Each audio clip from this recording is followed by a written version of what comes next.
Good evening everyone, welcome to the current affairs discussion. March का sir हम लोग current affairs discussion start करने जा रहे हैं। बट बिफोर वी स्टार्ट एक बार पिछले क्वेश्चंस देखेंगे। कंफर्मेशन दे दीजिए, ऑडियो वीडियो क्लियर है आप लोगों तक? पिछले जो अभी तक हम लोगों ने करंट अफेयर्स में क्वेश्चन करे हैं लगभग खत्म पे ही है सर। अब मार्च का 80 क्वेश्चंस हम लोग ऑलरेडी करके आ चुके हैं ना, तो उस 80 को आज 90 तक ले जाएंगे।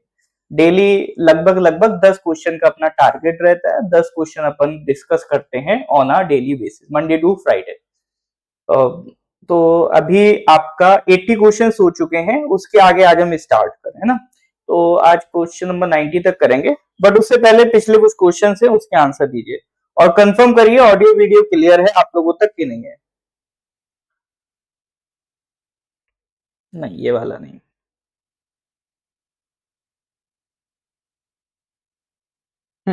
संतोष ट्रॉफी वाला बताइए। Which of the following teams has won the 2023 से 2024 Santosh trophy football? Services, railways, Goa, Karnataka. Which of the following teams has won the Santosh trophy football? ये क्वेश्चन हम कर चुके हैं सर, इसका आंसर बताइए जरा।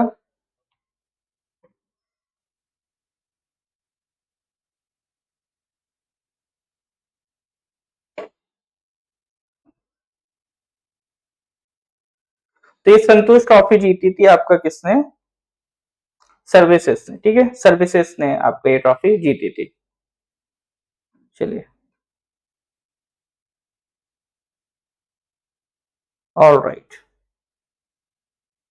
लास्ट क्वेश्चन देख लेते हैं। पिछली क्लास में हम लोगों ने लास्ट क्वेश्चन जो आपका देखा था वो था भाषा नेट पोर्टल से related. Which of the following has launched the भाषा नेट पोर्टल? एक साइड तो आपका था मीटी, ministry of electronics and information technology, उसके साथ एक और ऑर्गेनाइजेशन इन्वॉल्व थी, उन दोनों ने मिलकर भाषा नेट पोर्टल आपका लॉन्च किया था। दूसरे वाले का नाम वो आपसे पूछ रहा था। ये क्वेश्चन भी अपन कर चुके थे, इसका आंसर था NIXI, national internet exchange of India. बात समझ में आ रही है? तो क्वेश्चन नंबर 80 तक अपन गाड़ी अपनी पहुंचा चुके हैं। आज 80 के आगे स्टार्ट करेंगे। आप लोगों में से जो भी ये फर्स्ट क्लास अटेंड कर रहा हो उसको मैं बताता चलूं, ये जितने भी लेक्चर्स आपके ये फेसबुक पे लाइव हो रहे हैं, इसकी रिकॉर्डिंग नॉर्थ ईस्ट पीएससी के यूट्यूब चैनल पे अपलोड भी होती जा रही है। आज ये जैसे आज फॉर एग्जाम्पल ये क्लास हो रहा है, तो कल की डेट में मॉर्निंग में 10 to 11 के बीच ये लेक्चर आपका यूट्यूब पे अपलोड हो जाएगा, ठीक है। तो आप अगर ये पहला क्लास देख रहे हैं तो यूट्यूब पे हर एक मंथ का सेपरेट प्लेलिस्ट बना हुआ है। तो वहां पर अगर जैसे अभी अपन मार्च डिस्कस कर रहे हैं, तो मार्च का अगर आपको शुरुआत से देखना है तो मार्च प्लेलिस्ट बनी हुई है, मार्च 2024 करंट अफेयर्स नाम से प्लेलिस्ट सेक्शन में। तो वहां से आप जो शुरू हुआ है मार्च, ये हुआ था आई थिंक लेक्चर नंबर 328 से शुरू हुआ था, है ना। तो वहां से आप देख सकते हैं। और जितने भी बेसिक डाउट्स हैं कि करंट अफेयर्स कहाँ से शुरू करें, कैसे पढ़ें, नोट्स कैसे बनाएं, तो ये सारे जो पॉइंट्स हैं वो मार्च की जो वीडियो है उसका जो फर्स्ट लेक्चर है मार्च का जहां से शुरुआत करा है, तो उस वीडियो की शुरुआत में मैंने ये सारे पॉइंट्स डिस्कस करे हुए हैं। हर महीने के करंट अफेयर्स के शुरुआत में हम ये डिस्कस करते हैं कि आपकी जितने भी मार्च के पॉइंट्स हैं, मतलब जो भी करंट अफेयर से रिलेटेड जो बेसिक डाउट्स हैं, जो बेसिक फैक्ट्स हैं, वो मैं आपके पहली वीडियो में बताता चलता हूं, ताकि बार बार उसको रिपीट भी ना करना पड़े और जो लोग बाद में आए वो रिकॉर्डिंग में जाके उसको देख लें। दूसरा आता है सर पीडीएफ मिलेगी कहां? तो फेसबुक पे ये क्लास चल रही है, इसके डिस्क्रिप्शन में पीडीएफ की लिंक पड़ी हुई है। अभी उसमें फरवरी तक का मिलेगा, मार्च का पीडीएफ नहीं मिलेगा। जैसे ही मार्च का कंप्लीट हो जाएगा वैसे ही आपका मार्च का भी अपलोड कर दिया जाएगा और यूट्यूब में भी अपलोड होगी। मान लीजिए फेसबुक के डिस्क्रिप्शन से नहीं डाउनलोड कर पा रहे हो तो यूट्यूब में भी अपलोड होगी, उसके डिस्क्रिप्शन में भी आप देखेंगे तो वहां से भी पीडीएफ की लिंक से आप इसका पीडीएफ डाउनलोड कर सकते हैं, ठीक है। तो कुछ बेसिक जानकारी थी जो मेरे को आपको बताते हुए चलनी थी, ठीक है। ओके सर,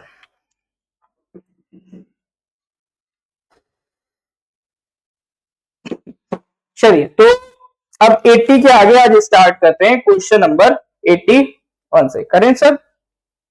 क्वेश्चन नंबर 81 क्या कह रहा है? Recently ISRO has been awarded with the Aviation Week Laureates Award 2023 से 2024 for its which of the following missions। ठीक है, इसरो को एक अवार्ड मिला है एविएशन वीक लॉरिएट्स अवार्ड 2023-2024। अब देखो एग्जामिनेशन में क्या चेंज हो सकता है, वो हो सकता है डायरेक्ट ये पूछ ले 4 ऑर्गेनाइजेशन के नाम थे और वो पूछ ले अब बताओ इन चारों में से किसको ये अवार्ड मिला है। तो इस क्वेश्चन में ऑलरेडी ये बताया गया है कि ये जो एविएशन वीक लॉरिएट्स अवार्ड है ये किसको मिला है, इसरो को मिला है। अब यहाँ पे जो क्वेश्चन है वो ये है कि भाई इसरो को तो मिला है लेकिन इसरो के किस प्रोजेक्ट के लिए वो अवार्ड दिया गया है। 4 ऑप्शन है, आदित्य L1, चंद्रयान 3, एक्सपोसैट, गगनयान। वैसे थोड़ा इंटेलिजेंट गैसिंग अगर आप इसमें करोगे, थोड़ा कॉमन सेंस लगाओगे तो आप आसानी से इसका आंसर बता सकते हो। ठीक है, थोड़ा सा आप कॉमन सेंस लगाओ, आसानी से बता दोगे इसका करेक्ट आंसर क्या होगा। बहुत ही फेमस मिशन था सर, आप भी जानते हो। देखो गगनयान को तो एक्सक्लूड कर सकते हैं क्योंकि गगनयान अभी पूरा नहीं हुआ है, गगनयान पे काम आपका अभी चल रहा है ना। बिल्कुल सर, आप इसे सी एक्सपोसैट से भी ज्यादा तो आपके यही दो फेमस मिशन थे, एक तो आदित्य L1 है ऑब्वियसली और दूसरा चंद्रयान 3 है, जिसमें चंद्रयान 3 हमारे लिए काफी बड़ा एक प्राउड मोमेंट रहा था। ठीक है, तो करेक्ट आंसर इसका है चंद्रयान 3। तो ये अवार्ड इसरो को दिया गया है किस प्रोजेक्ट के लिए, उनका चंद्रयान 3 के लिए। ठीक है, ये दो बातें ध्यान रखेंगे। नेक्स्ट आ जाओ सर अगले क्वेश्चन पे, क्वेश्चन नंबर 82। ये अवार्ड्स एंड ऑनर से रिलेटेड क्वेश्चन है। Recently PM Narendra Modi has been conferred the order of the Druk Gyalpo by which of the following countries, Japan, south Korea, China, Bhutan. भाई बताइए, PM Narendra Modi has been conferred the order of the Druk Gyalpo by which of the following countries, Japan, south Korea, China या फिर आपका भूटान।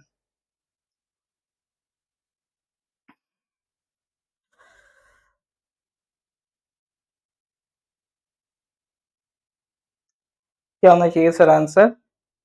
तो order of the ध्रुव गैल्पो ये जो आपका award है ये किसका अवार्ड है? ये भूटान का अवार्ड है। ठीक है, तो it is the Bhutan most esteemed civilian award. अब ये जो अवार्ड सर दिया जाता है, it is the Bhutan most esteemed civilian accolade. ठीक है, अब इसमें ये ध्यान रखना, ये अभी अवार्ड किसको दिया गया था? प्रधानमंत्री मोदी जी को दिया गया था और वो वहां के फर्स्ट फॉरेन हेड बन गए हैं इस अवार्ड को रिसीव करने वाले। ठीक है, तो जो लोग भूटान में कंट्रीब्यूट करते हैं तो उनको ये अवार्ड दिया जाता है।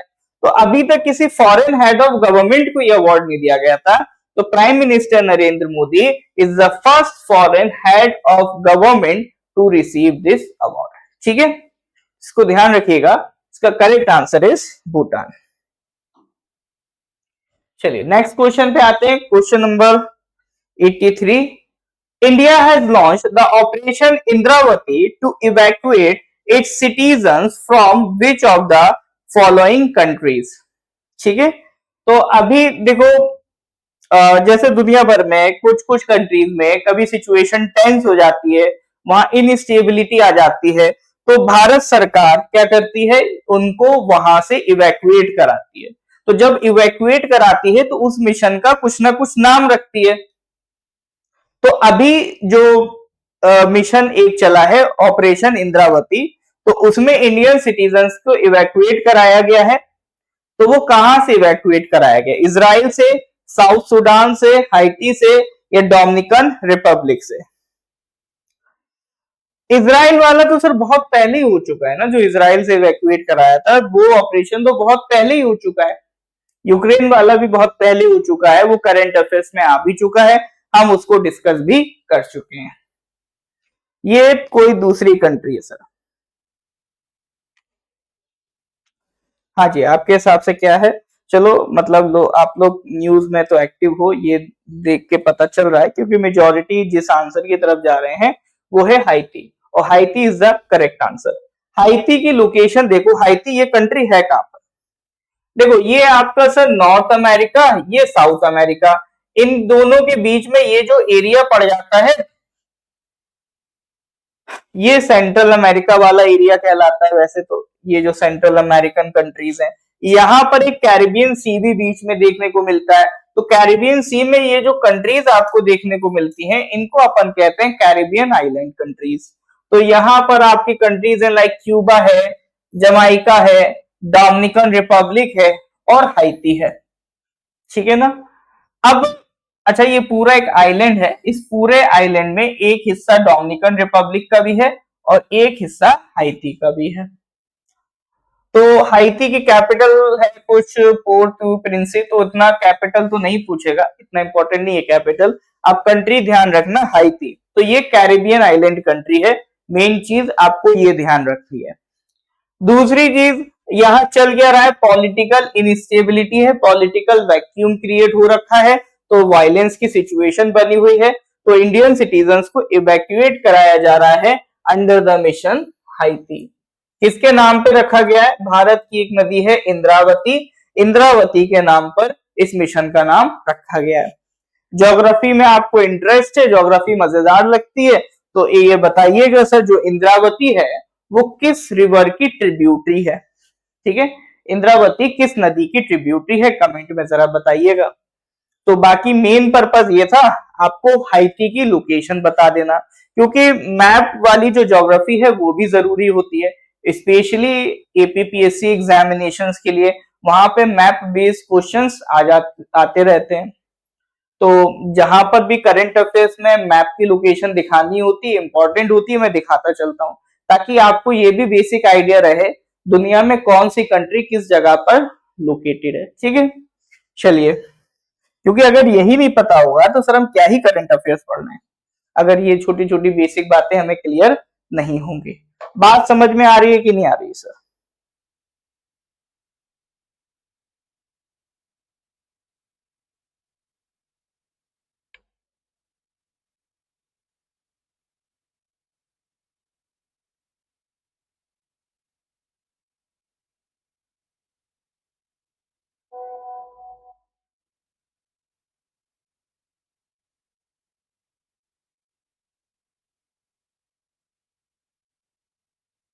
हाँ जी, ठीक है।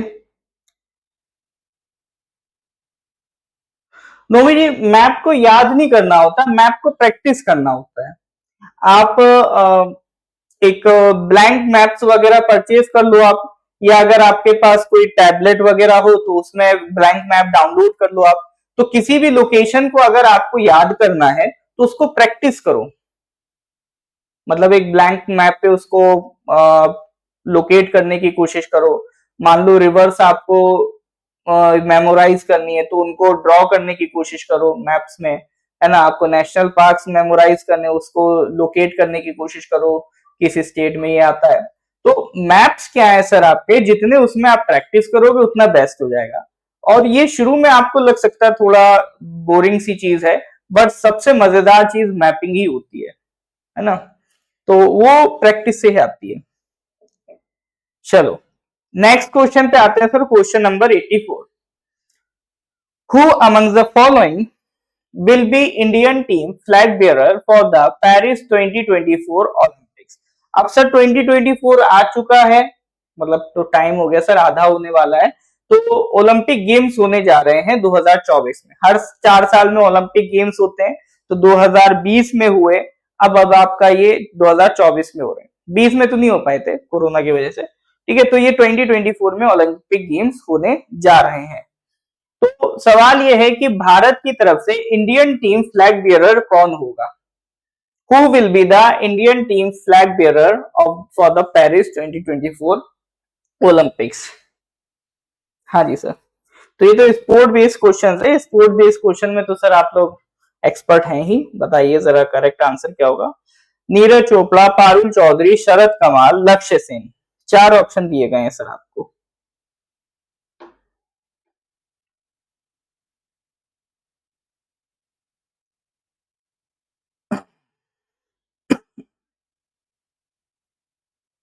ऑलराइट, तो सब लोग ज्यादातर शरद कमाल या नीरज चोपड़ा में कंफ्यूज हैं। वेल करेक्ट आंसर इज शरद कमाल। शरद कमाल हैं कौन सर आपका, कौन से स्पोर्ट से बिलोंग करते हैं? ये टेबल टेनिस आपका प्लेयर है, ठीक है, table tennis player Sharath Kamal are two time commonwealth games champion and Khel Ratna awardee will be India flag bearer. ठीक है, ये किसने डिसाइड किया? इंडियन ओलंपिक एसोसिएशन ने डिसाइड किया। तो शरद कमाल का नाम ध्यान रखिएगा, he is a veteran table tennis player. ठीक है, चलिए moving to the next question, question number 85। Recently, which of the following countries has been appointed to chair 69th session of UN Commission of the Status of Women? UN Commission on the Status of Women। ठीक है, तो इसको अभी chair कौन करने जा रहा है? इसका जो सेशंस होते हैं, जो 69 सेशन हो रहा है, तो UN commission on the status of women, इसको कौन चेयर करने जा रहा है? ये सवाल, कौन चेयर करने जा रहा है ये इतना इंपॉर्टेंट नहीं है। थोड़ा सा मुझे एक बार आपको UN commission on status of women के बारे में बताना था, इससे दो तीन जो चीजें पूछ सकता है वो डिस्कस करना था, इसलिए अपन ये क्वेश्चन डिस्कस कर रहे हैं। ठीक है, तो बताइए sir, who have been appointed to chair the 69th session of the UN Commission on the Status of Women? नहीं पता तो सर तुक्का भी लगा सकते हैं। देखो, जितना आप इंटरेक्ट करोगे लाइव क्लास में उतना ही आपको क्वेश्चन को मेमोराइज करने में फायदा उठा पाओगे, उतना ही आपको आसान होगा क्वेश्चंस को मेमोराइज करना। ठीक है ना, तो इंटरेक्शन इज द की, उसको जरूर मेंटेन करिए, तभी तो सर मजा आएगा लाइव क्लास करने का। अदरवाइज तो रिकॉर्डिंग आपको मिल ही जाएगी, उसमें तो आप मान लो अगर 40 मिनट की क्लास है या 45 मिनट की क्लास है, 1.5 टाइम्स स्पीड करके आधे घंटे में निपटा सकते हो। ठीक है ना, तो सर इसका जो करेक्ट आंसर है that is your Saudi Arabia. Correct answer is Saudi Arabia. अब यहाँ पे दो चार चीजें जो UN commission on status of women पे पूछ सकता है। सबसे पहले तो पता होना चाहिए इसका काम क्या है। ठीक है, तो इसका काम है सर जेंडर इक्वालिटी प्रमोट करना और विमेन एम्पावरमेंट का काम है। वो तो सर नाम से पता चल रहा है, commission on the status of women, तो विमेन एम्पावरमेंट और जेंडर इक्वालिटी को प्रमोट करने के लिए ये काम करता है। अब ये जो कमीशन है ये आता है सर आपका यूएन इकोसॉक।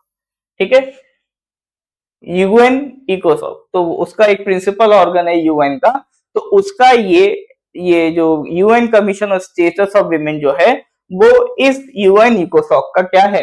हिस्सा है। तो यूएन इकोसॉक is the parent organisation of UN commission on status of women. तो ये ध्यान रखिएगा, UN commission on status of women किसका हिस्सा है? इकोनॉमिक एंड सोशल काउंसिल, इकोसॉक का। तो पहली चीज तो ये पूछ सकता है। ठीक है, दूसरी पूछ सकता है सर हेडक्वार्टर, इसका हेडक्वार्टर न्यूयॉर्क। तो ये दो चीजें हैं। तीसरी चीज पूछ सकता है फुल फॉर्म, फुल फॉर्म इतना इंपॉर्टेंट नहीं है इसमें। ठीक है, तो ये हेडक्वार्टर कहाँ है और ये किसका हिस्सा है, ये दो सवाल आपके बन सकते हैं, तो इसको ध्यान रखिएगा। ठीक है, जॉर्डन कौन पहुंच गया? चलो जी, बात समझ में आ रही है? हाँ जी सर, आज के सिंपल सिंपल क्वेश्चन है, फैक्चुअल है, तो ज्यादा अपने को टाइम लग नहीं रहा है, बहुत स्मूथली क्वेश्चन जा रहे हैं। फिर भी किसी को कोई डाउट है तो बता सकता है। क्लियर है तो sir give me thumbs up. हाँ जी, कोई डाउट होने से पूछ सकते हैं। क्लियर है तो गिव मी थम्स अप।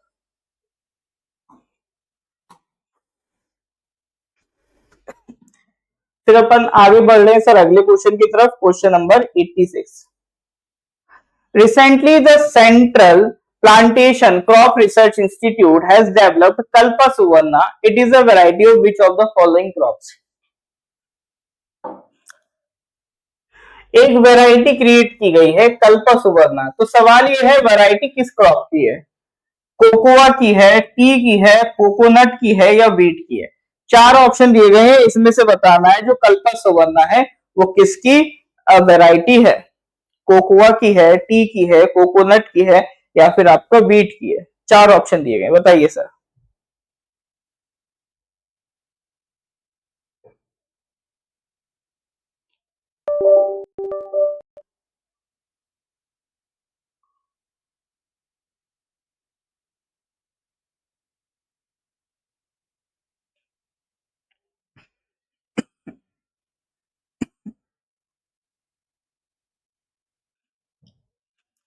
हाँ जी, क्या होगा सर करेक्ट आंसर? बिल्कुल सही बात, करेक्ट आंसर इज कोकोनट। ठीक है, तो अभी देखो हो क्या रहा है सर, जो central plantation crop research institute है, अब इसके बारे में मैंने डिटेल ऐड नहीं करी क्योंकि अभी कभी और इसके बारे में डिस्कस कर लेंगे। ठीक है, तो it developed a new variety of coconut, एक नई वैरायटी ऑफ कोकोनट की इन लोगों ने बनाई है। ठीक है, और कोकोआ की भी दो नई वैरायटी बनाई है।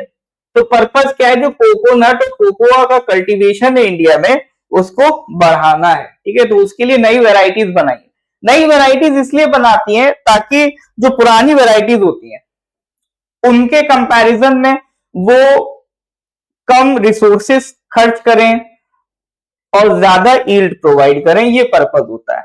अब ये जो नई वैरायटीज हैं जैसे कि कल्प सुवर्णा, ठीक है, it is ideal for tender coconut and copra production with specific characteristics, जैसे इसमें आपको लार्ज साइज फ्रूट्स मिलेगा, वाटर कंटेंट ज्यादा मिलेगा और ऑयल कंटेंट ज्यादा मिलेगा। ठीक है, तो यानी ये जो नई वैरायटी है पिछले वैरायटी के कंपैरिजन में आपको ज्यादा कंटेंट रिच आइटम प्रोवाइड कर रही है।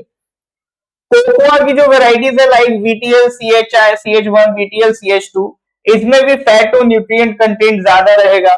ठीक है, और जो CH2 वाला जो वैरायटी है, it is being tolerant to black pod rot. ये ब्लैक पॉड रोट क्या है, ये एक फंगल डिसीज है। ठीक है, ये एक फंगल डिसीज है जो कोकोआ ट्री को इफेक्ट करती है।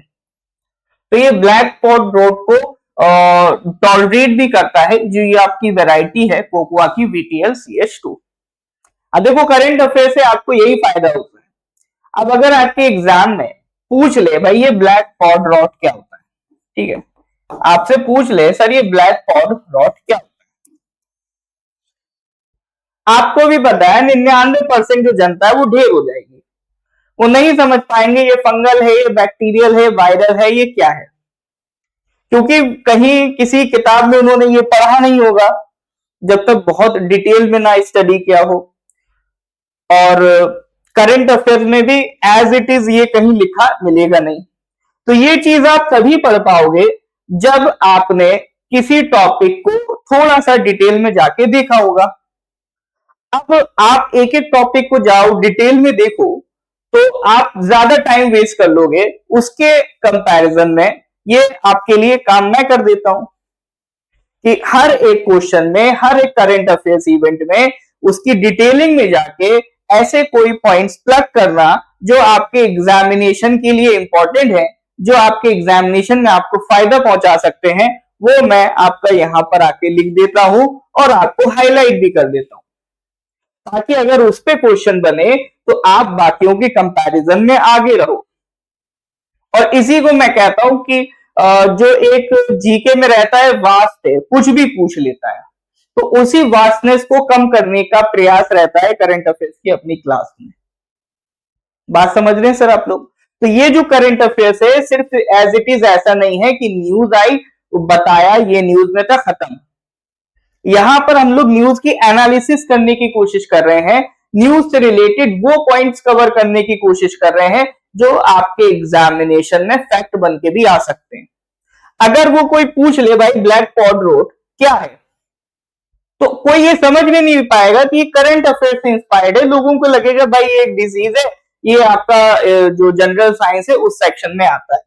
लेकिन उसने इसी को स्पेसिफिकली क्यों पूछा है, क्योंकि ये आपका करंट अफेयर से रिलेटेड था। तो वही मैं आपको समझाने की कोशिश कर रहा हूं। बहुत से ऐसे क्वेश्चंस होते हैं जो स्टैटिक लगते हैं बट वो करंट अफेयर से इंस्पायर्ड होते हैं, तो उनको हमें कवर करना होता है through this analysis.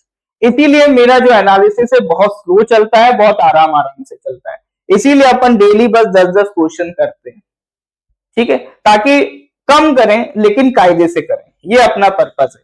Current affairs के साथ साथ जो स्टैटिक पोर्शन है उसको भी हम अच्छे से कवर कर सकें, साथ ही साथ आपका जो एक मिसलिनियस टाइप ऑफ क्वेश्चंस जो आपके जीके में पूछ लिए जाते हैं उनको कवर करने की कोशिश करें, ये अपना पर्पस है।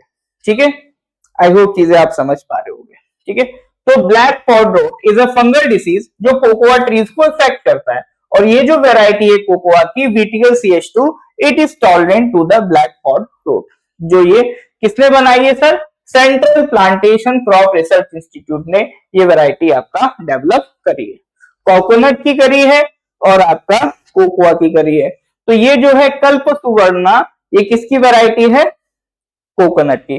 तो करंट अफेयर्स के जब आप नोट्स बनाएंगे तो लिखेंगे कल्प सुवर्णा वैरायटी ऑफ कोकोनट, और कोकोआ की ये जो दो वैरायटीज हैं बीटीएल CH1 बीटीएल CH2, इसमें CH2 is tolerant to black pod rot, और जो ब्लैक पॉड रॉट है it is a fungal disease that affects cocoa trees. तो ये बेसिक जानकारी आपको अपने नोट्स में उतारनी है। बाकी चीजें आप बस जानकारी के लिए पढ़ लो कि भाई जो CH1 है वो आपका कर्नाटक, केरला, तमिलनाडु, आंध्र प्रदेश यहां पर देखने को मिलती है, रिकमेंडेड है। और जो CH2 है वो रिकमेंडेड है इन कर्नाटका, केरला, गुजरात, तमिलनाडु। ये बस अपनी जानकारी के लिए एक बार पढ़ लो, इसको नोट्स में मत उतारो क्योंकि इतना भी डीप में नहीं आएगा, ठीक है ना। तो बस ये समझने की आप कोशिश करो कि किस हद तक पढ़ना है, कितना डीप में जाना और कितने डीप से बचना है। कई बार ऐसा होता है हमने डीप में जाना पड़ता है, कई बार ऐसा होता है ऊपर ऊपर से निकलना पड़ता है। तो अब ये कैसे पता चलेगा? ये तो सब तजुर्बे से पता चलेगा, एक्सपीरियंस से। आप जितना प्रीवियस ईयर लगाओगे, अब हमारा तो सर 3 साल से APSSB में हाथ बैठ गया है, हमें तो आइडिया है सर APSSB पूछ क्या रहा है, तो हम तो उस हिसाब से आपको डील कर रहे हैं, ठीक है सर। चलिए आगे बढ़ते हैं। यहां तक चीजें क्लियर है तो गिव मी ए थम्स अप। हाँ जी सर, यहाँ तो कोई डाउट है तो बताइए, ये थोड़ा सा डिटेल हो गया क्वेश्चन का। बाकी जहां पर जरूरत नहीं होती वहां पर हम सीधे आगे बढ़ते हैं, टाइम वेस्ट नहीं करना सर, जहां पर जरूरत है अपन वही रुकेंगे, ठीक है। चलिए क्लियर है तो give me thumbs up, otherwise फिर नेक्स्ट क्वेश्चन पे आ जाओ। क्वेश्चन नंबर 87 बताइए। स्क्रीन देख देख के लेहर जी 2-3 चीजें, एक तो आप लोग करो, एक तो डिस्टेंस मेंटेन करो स्क्रीन के साथ, दूसरा आंखों को बीच बीच में ब्लिंक करते रहा करो, अब वरना आई ड्राइनेस होती रहेगी। तीसरा आंखों को बीच बीच में पानी से धोते रहो, या फिर एक आई ड्रॉप आप ले सकते हो, डेली आई ड्रॉप, जनरल आई ड्रॉप्स वगैरह आते हैं, आप किसी भी डॉक्टर से, आंखों के डॉक्टर से लिखवा लेना, वो आपको प्रोवाइड कर देंगे, तो उसको यूज करो। क्योंकि हाँ ज्यादा स्क्रीन टाइम आप रखोगे तो उससे आई में ड्राइनेस की प्रॉब्लम होने लगती है, जब बहुत ज्यादा करो। और एक काम ये भी कर सकते हो सर, अगर मान लो चश्मा आप नहीं भी लगाते हो, गॉगल्स आप यूज नहीं करते हो, तो एक जनरल बनवा लो जो यूवी रेस को, मतलब जो ब्लू लाइट है आपका स्क्रीन की, उसको वो रोक पा रहा हो। तो ये 2-3 चीजें आप काम करिए, ठीक है। तो question number 87, which of the following state governments has approved the formation of a development council for the Kiran Sheikh community? ये क्वेश्चन ऐसे भी आ सकता है, Kiran Sheikh community belongs to which of the following state, या इसमें ऐसे पूछ लिया इनके लिए एक डेवलपमेंट काउंसिल अप्रूव की गई है, तो कौन सी स्टेट गवर्नमेंट ने अप्रूव की है? तो ऑब्वियसली बात है जहां पर ये पॉपुलेशन होगी उसी की स्टेट गवर्नमेंट ने ये अप्रूव किया होगा, ठीक है। नहीं सर, किरण शेख कम्युनिटी ये आपका आसाम में, ठीक है, तो आसाम के कैबिनेट ने अप्रूव किया है। तो ये आपको किस एरिया में देखने को मिलेगी? जो बराक वैली वाला इलाका है, उस बराक वैली इलाके में ये किरण शेख कम्युनिटी है। तो उनकी डिमांड थी कि भाई हमारी खुद की भी अलग से डेवलपमेंट काउंसिल हो, तो उसको अप्रूव किया गया है। साथ ही साथ एक चीज और अप्रूव की गई है, यूज ऑफ द मीठी script for education in Manipuri language at the primary level in schools, ठीक है। तो मणिपुरी लैंग्वेज में पढ़ाने के लिए मीठी स्क्रिप्ट का यूज भी अप्रूव किया है कैबिनेट ने। ये भी एक बड़ा डिसीजन अभी आसाम की सरकार ने लिया था, ठीक है, तो इसको ध्यान रखिएगा। मूव करते हैं सर अगले क्वेश्चन की तरफ, क्वेश्चन नंबर 88 बताइए सर, 88 बताइए। 88 कह रहा है, recently which of the following ministries has launched the national action plan for prevention, which of the following ministries has launched the national action plan for prevention and control of snake bite and venoming NAPSE in India? Environment Ministry, Health Ministry, Tribal Affairs Ministry या Home Affairs Ministry? बताइए, which of the following ministries has launched the national action plan for prevention and control of snake bite and venoming in India?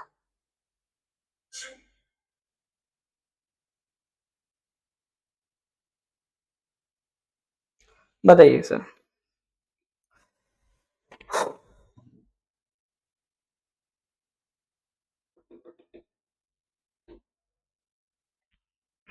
Correct answer क्या होगा?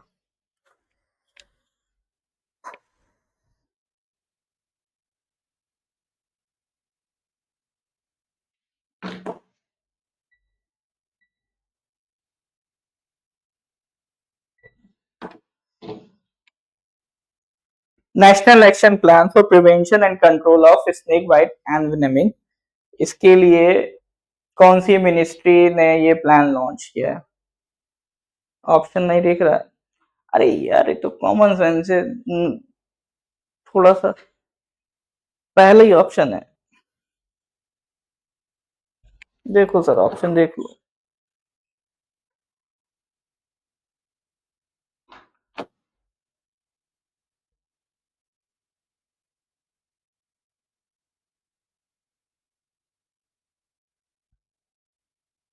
Screen आ रहा है ना आप लोगों को?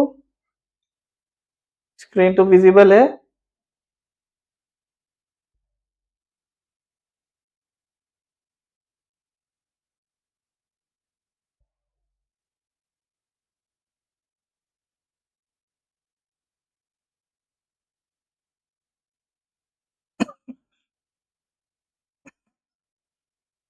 हाँ जी बिल्कुल, correct answer is a. Health ministry ने लॉन्च किया। ठीक है, इसको कौन डील कर रहा है सर? आपका हेल्थ मिनिस्ट्री लॉन्च कर रही है। National action plan for prevention and control of snake bite and envenoming, मतलब जो सांप के काटने से बचाने के लिए ये प्लान लॉन्च किया गया। ठीक है, तो उसके लिए ये जो नेशनल एक्शन प्लान है, ये पूरा फ्रेमवर्क है, एक पूरा प्रोसीजर है कि अगर ऐसी कोई सिचुएशन आती है तो क्या क्या स्टेप्स लिए जाएंगे, उसका जो प्रिवेंशन है उसको कैसे मैनेज किया जाएगा, कैसे उसे प्रिवेंट किया जाएगा, उसको कैसे कंट्रोल किया जाएगा, ये सारी चीजें इस एक्शन प्लान में कवर की गई है। ठीक है, तो अभी मुद्दा क्या है? It echoes the global voice for reducing the deaths due to snake bite and venoming by half and envisages all strategic components, roles and responsibilities of concerned stakeholders। तो मतलब दुनिया भर में आवाज उठा रही है कि भाई स्नैक बाइट से जो डेथ हो रही है उनको कम किया जाए, तो उसकी वजह से उसी का इम्पैक्ट यहाँ पर भी देखने को मिल रहा है। तो पर्पज ये कि जो स्नैक बाइट से होने वाली डेथ है उनको कंट्रोल करके हाफ करना, to half the numbers of death and cases of disability that it causes by 2030। तो 2030 में इस तरह की डेथ को क्या करना है? रिड्यूस करना है टू द 50%, हाफ कर देना है बिल्कुल। अब इंडिया में जो स्नेक बाइट्स होती हैं तो उसके लिए कौन कौन से स्नेक्स रिस्पॉन्सिबल होते हैं मेजोरिटी में? तो वो ये चार है सर। रसेल्स वाइपर है, कॉमन क्रेट है, और ये आपका कॉमन कोबरा है जो जनरली आपने मूवीज वगैरह में देखा होगा, और ये 100 स्केल्ड वाइपर। तो ये चार तरह के आपके स्नेक्स हैं that are responsible for the 95% mortality, यानी 95% डेथ जो भारत में हो रही है स्नेक बाइट की वजह से, उसके लिए कौन? ये चार मेजरली रेस्पॉन्सिबल है। ठीक है, तो Russell's viper, common krait, common cobra, 100 scaled viper, तो ये चार नाम ध्यान रखिएगा, हो सकता है कभी भूले भटके आपके एग्जाम में आ जाए। ठीक है,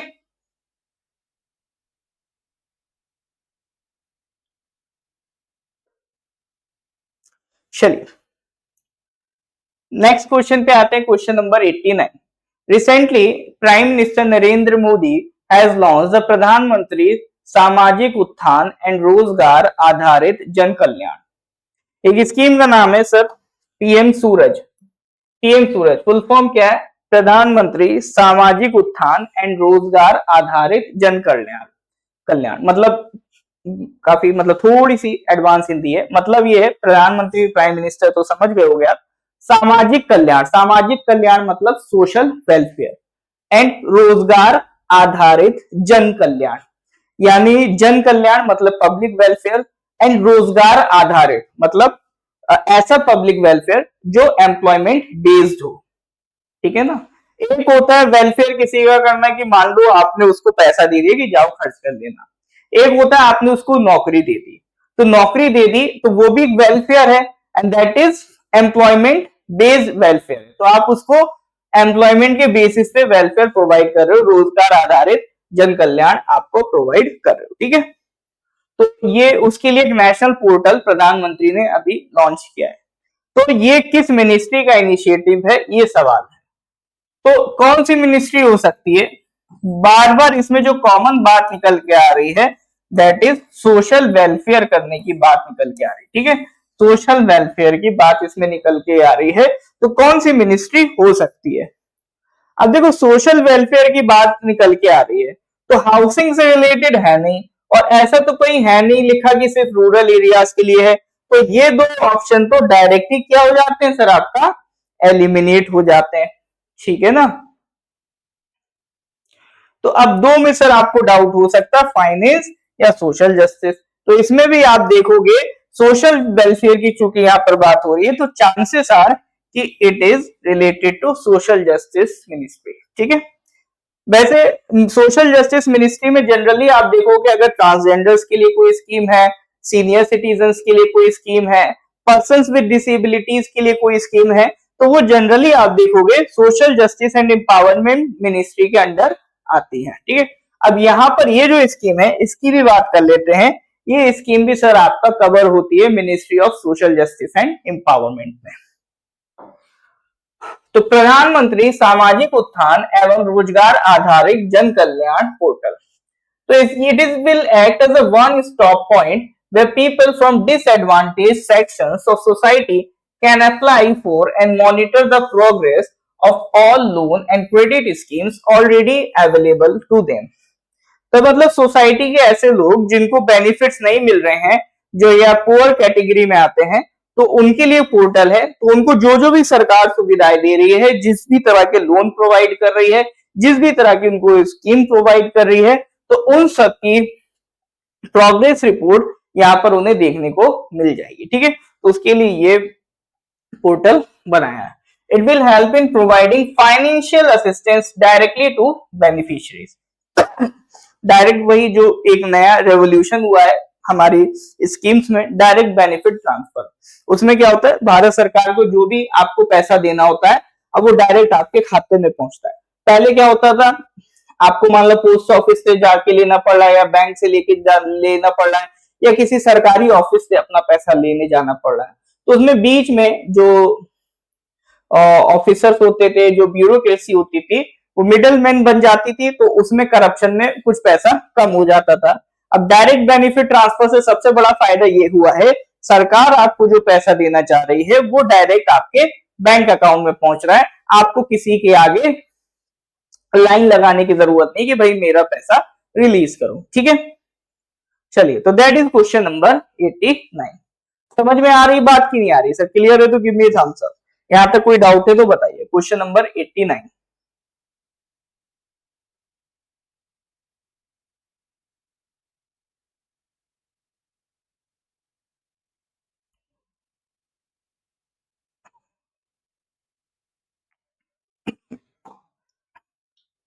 नेक्स्ट आते हैं फिर क्वेश्चन नंबर 90। ये तो सर अभी वही एकेडमी अवार्ड्स जिनको हम ऑस्कर भी कहते हैं, तो ऑस्कर दिए गए हैं। तो ऑस्कर पे तो सर यही क्वेश्चन आएगा, बताओ best director, best actor, best movie, इसी तरह के क्वेश्चंस आते हैं। तो किसको मिला है? चार ऑप्शन है, ये बेस्ट डायरेक्टर वाला पूछ रहा है सर। ग्रेटा गेरविग बारबी के लिए, यॉर्गोस लैंथिमोस पुअर थिंग्स के लिए, क्रिस्टोफर नॉलन ओपेनहाइमर के लिए, और अलेक्जेंडर पैन आपका होल्डोवर्स के लिए, ठीक है। तो ये वाला क्वेश्चन तो मेरे ख्याल से आप बता ही सकते हो, ठीक है। इसमें तो ज्यादा संदेह आपको नहीं होगा। तो सर जब सामने लिखे हो क्रिस्टोफर नोलन तो फिर क्या ही बात है किसी और की, है ना। तो इसका correct answer is Christopher Nolan, ठीक है। तो बेस्ट डायरेक्टर का अवार्ड किसको मिला है? क्रिस्टोफर नॉलन को मिला है फॉर हिज मूवी ओपेनहाइमर, ठीक है ना। तो बेस्ट एक्टर का अवार्ड भी सर ओपेनहाइमर के सिलियन मर्फी को मिला है। डायरेक्टर का भी क्रिस्टोफर नोलन फॉर ओपेनहाइमर मिला है। एक्ट्रेस में बात करें तो एमा स्टोन को मिला है for poor things. Picture score Oppenheimer, ठीक है। तो बाकी और क्या क्या अवार्ड किस किस को मिले, इसके अलावा भी थे, लेकिन जो ऐसे थे जो मुझे लगा कभी नहीं पूछेंगे इतना डिटेल में आपसे, तो वो मैंने हटा दिए। Mainly actor, actress, director, song, यही सब आपसे पूछ सकता है, ठीक है। तो उनको ही बस इंपॉर्टेंट ध्यान रखना, बाकी इतने सारे मत रखो, ठीक है। चलिए, तो that is was your question number 90। यहां पे कोई दिक्कत है तो बताइए। एक्टर, डायरेक्टर, एक्ट्रेस, ये तीन इंपॉर्टेंट है, और सॉन्ग। चलिए, तो आज फिर यहीं तक रखते हैं। उसके अलावा मैं बता दूं सर, एपीएसएसबी का नया बैच लॉन्च हो रहे हैं, एपीएसएसबी के नए कोर्सेस आ रहे हैं। कल एपीएसएसबी का सीजीएल का नोटिफिकेशन आ चुका है, तो अब नोटिफिकेशन भी आ गया है, हेड कांस्टेबल के भी सिलेबस वगैरह आ गया है। जो भी डाउट था वो एपीएसएसबी ने हेड कांस्टेबल में भी क्लियर कर दिया है। इसमें रीजनिंग नहीं होगी, इसमें रीजनिंग होगी। इसमें 4 सब्जेक्ट है, मैथ्स है, रीजनिंग है, जीके है, और आपका इंग्लिश है, ठीक है। तो आप इसके रिगार्डिंग कोर्स ज्वाइन करना चाहते हैं, ऑनलाइन हो या ऑफलाइन हो, कांटेक्ट कर सकते हैं 8076535685 पर, ठीक है। इस नंबर पर कांटेक्ट कर सकते हैं for joining any of our courses. कोई क्वेरी है, कोई जानकारी लेनी है, तो भी इस नंबर पर आप कांटेक्ट कर सकते हैं, ठीक है सर। चलिए, तो फिर लेक्चर अच्छा लगा हो तो लाइक कर दीजिएगा, कलीग्स के साथ इसे शेयर कर दीजिएगा। फेसबुक पे भी क्लास देख रहे हैं तो इसको, पेज को लाइक कर दीजिएगा, फॉलो कर दीजिएगा, और यूट्यूब पे देख रहे हैं तो चैनल को सब्सक्राइब कर देंगे, ठीक है सर। चलिए, फिर मिलते हैं अगली क्लास में। Till then, goodbye, have a nice day.